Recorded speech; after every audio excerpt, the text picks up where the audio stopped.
आसंता 10 तारिख में बसुछि बीजेडी गुरुत्वपूर्ण बैठक दलर सांगठनिक स्थिति नहीं आलोचना करेंगे सुप्रीमो नवीन पट्टनायक 2024 निर्वाचन में विधायक प्रार्थी और सांगठनिक नेतांक आलोचना करेंगे नवीन आगामी पंचायत निर्वाचन और एसआईआर को नहीं नवीन नेतांक आलोचना करेंगे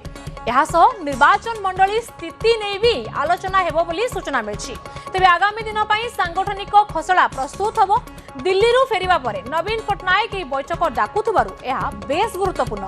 पूर्वरु पर्यायक्रमे विधायकों को डाकी आलोचना करथिले नवीन पट्टनायक आउ एबे आसंता 10 तारिख में बीजेडी गुरुत्वपूर्ण बैठक बसिबाकु जाउछि तेबे दलर सांगठनिक स्थिति नहीं सुप्रीमो नवीन पट्टनायक आलोचना करेंगे और जेहेतु आगामी दिन में पंचायत निर्वाचन अच्छी आ एसआईआर को लेकिन भी नवीन नेतांक सहित आलोचना करेंगे एथि सहित निर्वाचन मंडली जो स्थिति रही क्यों निर्वाचन मंडली में वर्तमान कौन कमबैक आछी कौन फीडबैक अच्छी बीजेपी सरकार को लेकिन कौन फीडबैक अच्छी और बीजेडी कोथरे इंप्रूव करबार आवश्यकता अच्छी तमाम दिगों को लेकिन आलोचना हेबा बोली सूचना मिली।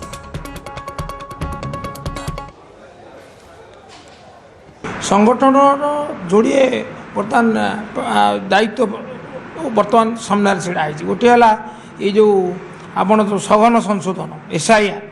ता किपरि निष्ठार सहित करा जाई परिबो जाफल कौन जड़े भी योग्य भोटर तालिकारु बाद जीवे ना से तो आमको बारंबार ए संक्रांत निर्देश देइचंती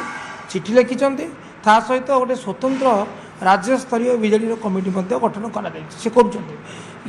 निश्चित भाव में मोर विश्वास आलोचनार गोटे प्रसंग हम ताठू आउ गोटे बड़ प्रसंग हम जे किपरि भाव में संगठन को आम सक्रिय करी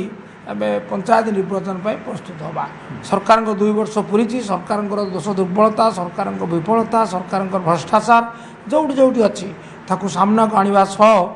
आम आमर तृणमूल स्तर बंधु मान पुणी माने ये करी सजाग करी निर्वाचन प्रस्तुत हो।